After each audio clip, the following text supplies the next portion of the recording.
An Atypical Presentation of Miastenia Gravis, a Case Report. Grupo: Beatriz Ribeiro Del, Isabelle Menezes Argentino, Lícia Touché. A miastenia gravis é uma doença autoimune relativamente rara, acometendo de 10 a 20 casos por milhão de habitantes. Ela se dá em maior incidência em mulheres adultas. Nessa doença, há uma reação de anticorpos tipo 2 antirreceptores nicotínicos pós-sinápticos, o que leva a danos nas junções neuromusculares e membrana pós-sinápticas com a fixação do complemento, ocorrendo uma propagação do potencial de ação prejudicada, fazendo com que os músculos não despolarizem.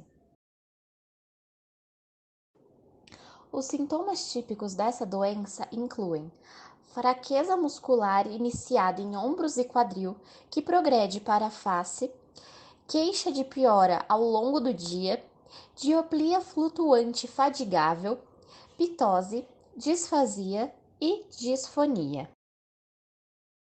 Do caso.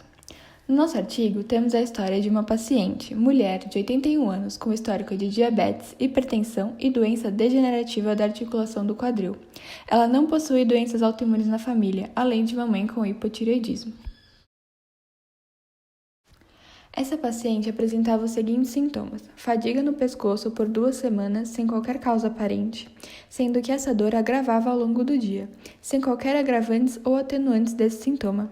Além disso, ela não apresentava diplopia, pitoses, fotofobia, disfonia ou outros sintomas. Inicialmente, foram realizados uma série de exames físicos iniciais, como a procura do sinal de Spurling, que indica a compressão do nervo, e de Lemaitre, que evidencia a sensação súbita e intensa de choque elétrico desencadeado em alguns casos como esclerose múltipla. Além disso, os reflexos e 3/5 da musculatura se encontravam normais.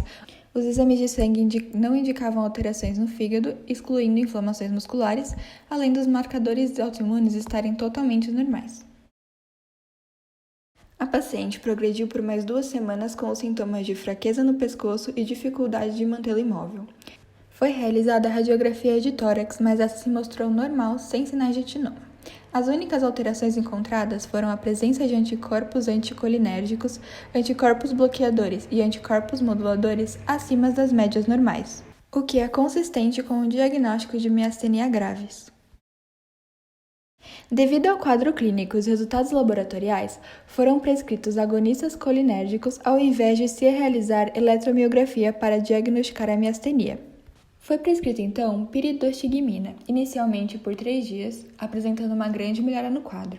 Então, manteve-se o tratamento sem qualquer sintoma documentado. Não foram relatados efeitos adversos da terapia, e a paciente retornou ao seu estilo de vida anterior sem qualquer problema de visão, deglutição, fala ou marcha. Outra forma de tratamento é a timectomia. É uma opção mais apropriada para controlar os sintomas em pacientes mais jovens, mas não é tipicamente aplicada em pacientes idosos com mais de 60 anos. Por fim, o artigo discute que, apesar da miastenia grave ser uma desordem neuromuscular muito comum, esta pode se apresentar de forma mais incomum com sintomas atípicos, e isso pode gerar um importante delay no diagnóstico, variando de 2,5 meses em jovens para 4,5 meses em idosos, além de gerar risco de diagnósticos errôneos que podem evoluir para futuras complicações, sendo estes motivos pelos quais é importante a suspeita em idosos, mesmo sem a presença dos sintomas clássicos. O artigo que nós sugerimos é esse aqui, miastenia gravis, a propósito de um caso clínico, e eu vou introduzir ele um pouquinho para vocês. Ele conta a história clínica de um senhor de idade de 79 anos que foi internado para o estudo de uma fadiga muscular. O paciente apresentava disfagia, que é dificuldade para deglutição, pitose, que é a queda das pálpebras, e apresentava hipertensão com tratamento com ácido acetil salicílico e lisinopril. E além disso, já tinha um quadro de AVC isquêmico.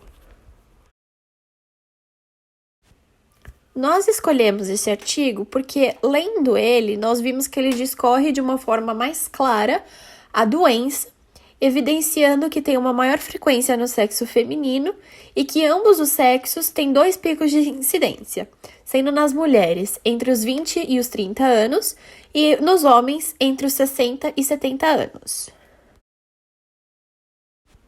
Além disso, ele sugere a realização de diagnóstico diferencial, para realmente termos certeza que se trata de miastenia graves.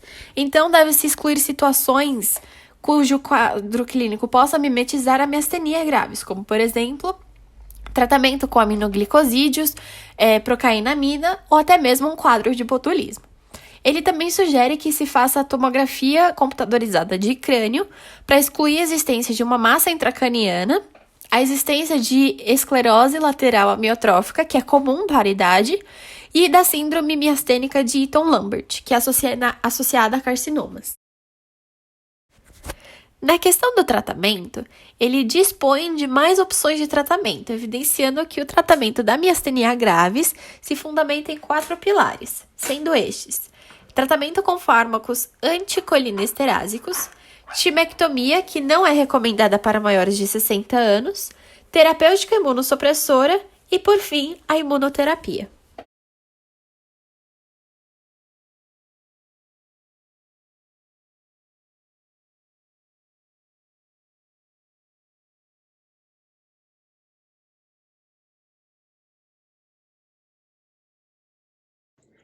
Doença autoimune causada por anticorpo antirreceptor.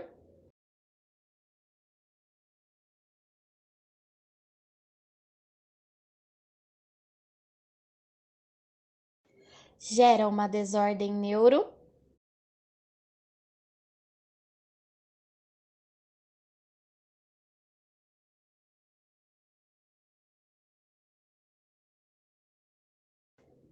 Maior incidência em.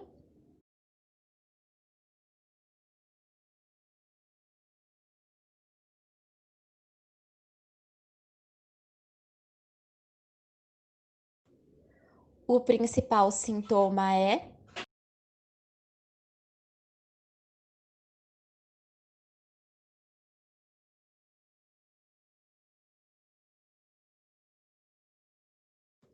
Também é comum a.